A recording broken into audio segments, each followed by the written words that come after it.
Hello friends, welcome to Shahi talks. हमने पिछले video में कहा था कि दंगे होते नहीं हैं, करवाए जाते हैं। और अब बहराइच दंगा पर एक वीडियो सामने आया है जो किसी गोदी मीडिया ने नहीं बल्कि एक अखबार के स्टिंग ऑपरेशन में निकल कर आया है।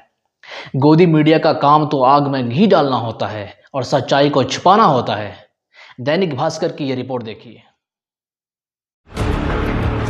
कुछ आदमी गद्दारी कही गए ने पूरा महाराष्ट्र खत्म हो जाता इस वाले टाइम दी ना 2 घंटा का। दैनिक भास्कर के हिडन कैमरे पर यह कबूलनामा बहराइच हिंसा में शामिल 2 उपद्रवियों का है। क्या ये हिंसा पहले से प्लान्ड थी? इस सवाल का जवाब जानने के लिए दैनिक भास्कर ने इन्वेस्टिगेशन की, जिसमें पुलिस ने सिर्फ 2 घंटे की छूट दी। अगर वो गद्दारी नहीं करते तो पूरा महाराजगंज जला देते। लोग जनता पूरी पागल हो गई कि अब एक बार मुसलमानों को गिरा देना है। क्या समझो, ये एजेंसी जल गई, गाड़ियां जल गई, कई दुकानें जल गई। तो कई बंदे थे, अब कोई हम जरूरी थोड़ी ना हम ही फूकेंगे, जिसका नंबर आ गया है वही फूक देगा। तो सारे पुलिस वाले हट भी गए, सारे हरदी थाने के थे जो हमारे क्षेत्र के, ये वहाँ मौजूद थे। अच्छा, मूर्ति में ठीक। इन लोगों ने गद्दारी की वहाँ, ये सारे सस्पेंड हो गए। इस पर बात करेंगे, लेकिन पहले आपको बता दूं कि ये दंगाई कैसे काम करते हैं। बात है अप्रैल 2022 की। कुछ लड़के रात के अंधेरे में मोटरसाइकिल पर सवार होकर आते हैं, जो टोपी पहने हुए होते हैं और दाढ़ी भी होती है, ताकि लोगों को लगे कि ये मुसलमान है। और फिर मुसलमान के नाम पर हिंसा फैलाना, उस पर राजनीति करना बेहद आसान काम हो जाता है। तो वो लोग गाय का मांस और कुरान के फटे पन्ने मस्जिदों के बाहर फेंक कर चले जाते हैं। जब सुबह लोग नमाज पढ़ने के लिए मस्जिद आए तो देखा कि दीवारों पर भड़काऊ नारे लिखे हुए हैं। मस्जिद के बाहर मांस का लोथड़ा पड़ा हुआ है और कुरान के फटे पन्ने पड़े हुए हैं। जी हाँ, ये उत्तर प्रदेश के अयोध्या की बात है। ये सारी चीजें सीसीटीवी में देखिए। और 4 मोटरसाइकिल पे, जिनको लीड महेश मिश्रा कर रहा था। लेकिन तब लोगों ने अफवाह नहीं फैलाया, ना ही बवाल किया, बल्कि सीसीटीवी में देखा तो पता चला कि रात के अंधेरे में कुछ लड़के मुस्लिम का भेष बनाकर ये हरकत किया है। तब उन लोगों ने होशियारी से काम लेते हुए इसकी सूचना पुलिस को, थाने को दी। तब पुलिस की छानबीन में ये सारी बातें निकल कर आई कि आरोपियों ने अयोध्या के मस्जिद कश्मीरी मोहल्ला, ये सारे मस्जिद के नाम हैं, कश्मीरी मोहल्ला, टाटसा मस्जिद, घोसियाना रामनगर मस्जिद, ईदगाह सिविल लाइन मस्जिद और दरगाह जेल के पीछे मांस आपत्तिजनक पोस्टर फेंके थे।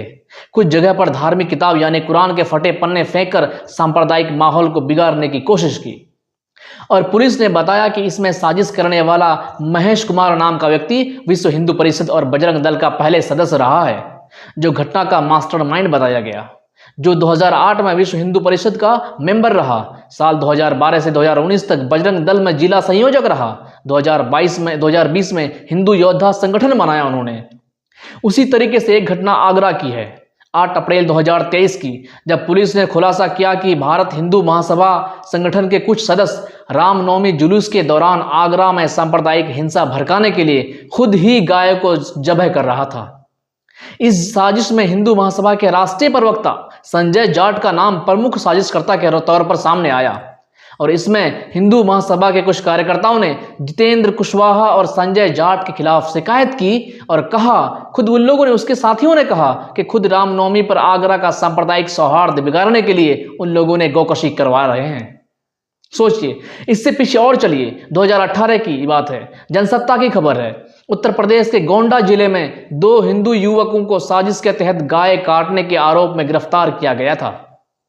इन लोगों का इरादा था मुहर्रम के मौके पर गांव में सांप्रदायिक हिंसा फैलाने का। पुलिस के मुताबिक राम सेवक तिवारी और मंगल दीक्षित नाम का सदस्य 2 युवक भातपुरवा गांव में गाय काट रहे थे। तभी उन्हें पकड़ लिया गया। द वायर ने अपनी रिपोर्ट में पुलिस के हवाले से लिखा कि गांव में मुहर्रम को ध्यान में रखते हुए इस घटना को अंजाम दिया गया था। पुलिस का कहना है कि इन लोगों की योजना थी कि गाय काटने की खबर फैलाकर पूरे गांव में सनसनी फैलाया जाए और फिर सांप्रदायिक दंगे फैलाए जाएं। पुलिस ने दोनों युवकों को सांप्रदायिक नफरत फैलाने के आरोप में गिरफ्तार किया। गोंडा के सीओ केपी सिंह के हवाले से यह बात लिखी गई है। जब ये लोग गाय काट रहे थे तभी स्थानीय लोगों ने उन्हें गाय काटते हुए देख लिया और पुलिस को इसकी जानकारी दी। सोचे, नफरत की साजिश कितनी गहरी कर दी गई है कि अपने से नहीं तो काम बना बिगाड़ कर उसको बढ़ाया जाए। लेकिन आपको एक बात बता दूं, ये सारी खबरें आपको किसी so called national media channel में नहीं देखने को मिलेगा। कोई नहीं बताएगा सच्चाई। आप यूट्यूब पर जाकर देखिए, इन खबरों को सर्च कीजिए, सब खबर गायब मिलेंगे आपको। क्यों? क्योंकि इससे राजनीति करने वालों को फायदा मिलेगा और इसके नाम पर सच्चाई जाहिर नहीं आएगी। अब बहराइच हिंसा के बाद क्या हुआ? बहराइच जिले के महसी से बीजेपी के विधायक सुरेश्वर सिंह अपने ही पार्टी के नेताओं पर दंगा करवाने का आरोप लगाते हुए एफआईआर दर्ज करा दिए। महसी विधायक ने अपनी पार्टी के युवा मोर्चा नगर अध्यक्ष अर्पित श्रीवास्तव नाम के व्यक्ति पर और उसके साथ साथ 8 लोगों पर दंगा फैलाने, पथराव करने, जान से मारने की कोशिश करने का आरोप लगाए हैं और इस पर एफआईआर किया है। इस एफआईआर में भाजपा युवा मोर्चा के नगर अध्यक्ष अर्पित श्रीवास्तव के साथ साथ पार्टी के दूसरे और नेता अनुज रैकवार, शुभम मिश्रा, कुशवेंद्र चौधरी, मनीष शुक्ल, पुंडरीक पांडे, सुधांशु राणा पर दंगा फैलाने का आरोप है। ये सारे उनके नेता के नाम हैं। आगे उन्होंने बताया कि कुछ उपद्रवियों जैसे अर्पित श्रीवास्तव, अनुज सिंह रैकवार, शुभम मिश्रा इत्यादि ये सारे लोग जिन लोगों का उन्होंने नाम बताया, ये सारे अध्यापक और सुधांशु सिंह राणा समेत अज्ञात भीड़ ने नारेबाजी की और डीएम पर हमला कर दिया। उक्त लोगों को कार से रोकने की पत्थरबाजी करने की कोशिश की। द क्विंट की ये रिपोर्ट देखिए।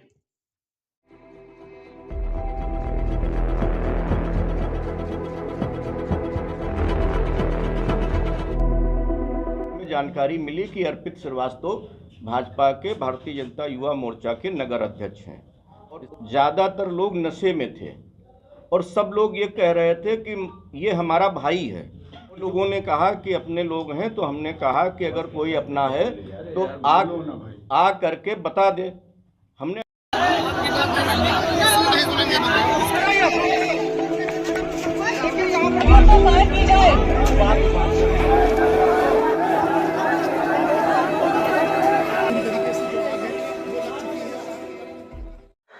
ये खबर भी कोई गोदी मीडिया ने नहीं दिखाया, जाके देखे किसी चैनल में नहीं दिखेगा। ये यूं ही नहीं, ये गोदी मीडिया कहलाता है। सच्चाई को छुपाना पड़ता है, हिंसक और भ्रामक खबरें फैलाकर आपस में लड़ाया जाता है, तब ये उपाधि उनको गोदी मीडिया की दी गई है। लेकिन जो हम सब लोगों का शुरू से कहना है कि जितने भी दंगे होते हैं उसमें नफरती लोगों का प्लान शामिल होता है। बहराइच हिंसा के बारे में भी दैनिक भास्कर की स्टिंग ऑपरेशन में सच्चाई निकलकर सामने आ गया। अब इस पर क्या सच्चाई बाकी रह गई? इसमें इस वीडियो में कुछ लड़के कह रहे हैं, आराम से हंसते हुए कह रहे हैं कि हम लोगों को पुलिस ने 2 घंटे का टाइम दिया था, यानी जो करना है कर लो, लेकिन हमारे अपने ही लोगों ने हमसे गद्दारी कर ली, वरना पूरा महाराजगंज जलकर खत्म हो गया होता।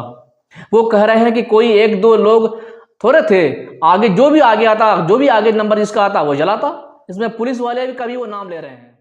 तो सारे पुलिस वाले हट भी गए, सारे हरदी थाने के थे हाँ। जो हमारे क्षेत्र के, ये वहाँ मौजूद थे। अच्छा। मूर्ति में, ठीक। हाँ। इन लोगों ने गद्दारी की वहाँ। ये सारे हम लोगों ने तो देखा था कि जब हिंसा फैल रही थी पुलिस वाला क्या कर रहा था, वीडियो में दिख रहा था, कोई नहीं रोक रहा था। रोकता कैसे? हमाम में तो सब नंगे हैं। सोचो कौन कौन इसमें शामिल रहता है। क्या पुलिस वाले को ऊपर का डर नहीं था? सवाल तो बनता है ना। ये उन्हें भी उम्मीद थी कि सरकार शायद अपनी है, हिंसा तो दूसरे के खिलाफ हो रहा है, हिंसा फैलेगा तो कुछ मुस्लिम लड़कों को पकड़कर जेल में डाल दिया जाएगा और फिर टीवी के बहसों में यही मुस्लिम लड़कों के नाम से खबरें चलेगी कि फलां मास्टरमाइंड पकड़ा गया, ये देखो फलां मुख्य आरोपी पकड़ा गया, फलां मस्जिद से पत्थर चला था, फलां जगह लोगों ने प्लानिंग की थी, ये रहा पत्थर फेंकने वाला। बस ऐसे ही उनके टीवी के बहसें होती, इस पर खबरें चलती। क्या यही होता है ना? परमानेंट इलाज क्या होता है? यही सब बहसें चलेंगी और राजनीतिक लोग फिर अपने काम पर।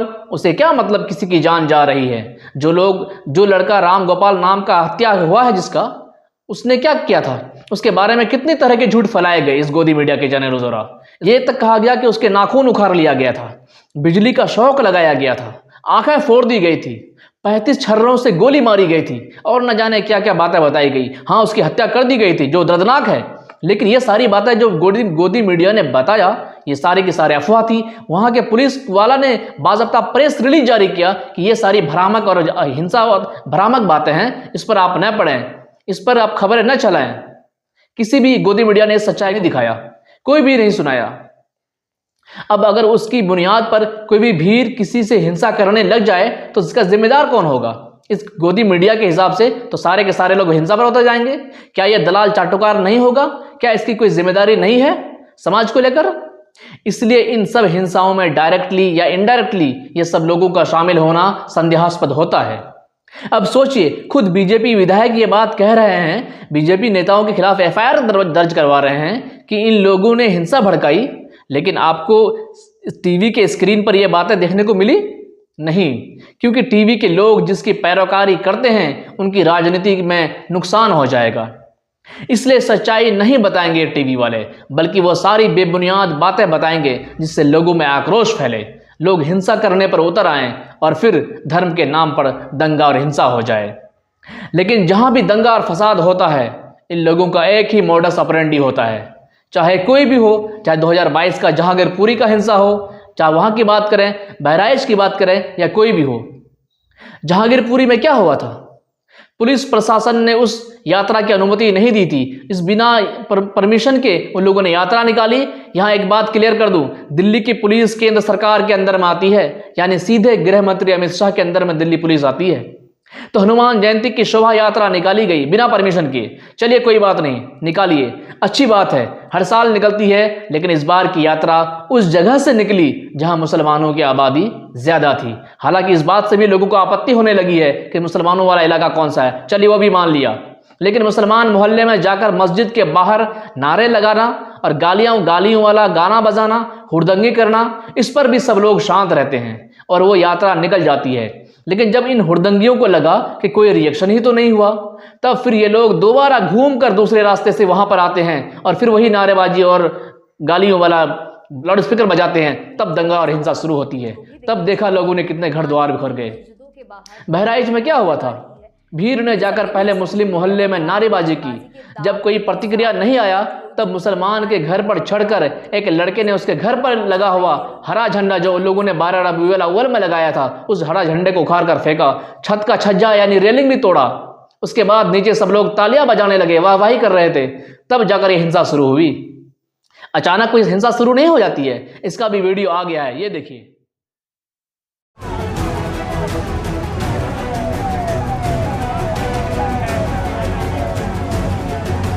कि हर बार एक नए वीडियो से नए सवाल खड़े हो रहे हैं। 2 वीडियो के बाद उसके बाद आपको गोदी मीडिया ने नहीं बताया, बाराबंकी में उसी तर्ज पर मस्जिद के बाहर नारेबाजी, हुड़दंगी, मां बहन की गालियों वाला गाना बजाकर लोग नाच रहे थे, ताकि लोग फिर से रिएक्ट करें, कोई प्रतिक्रिया करें और फिर इस पर हिंसा शुरू हो जाए, दंगा हो जाए।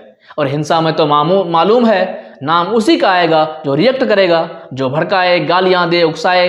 वो तो बिल्कुल नहीं, वो तो निर्दोष लोग होते हैं इस गोदी मीडिया के चैनल के हिसाब से भी, और आपको ये बताया गया है अब तक।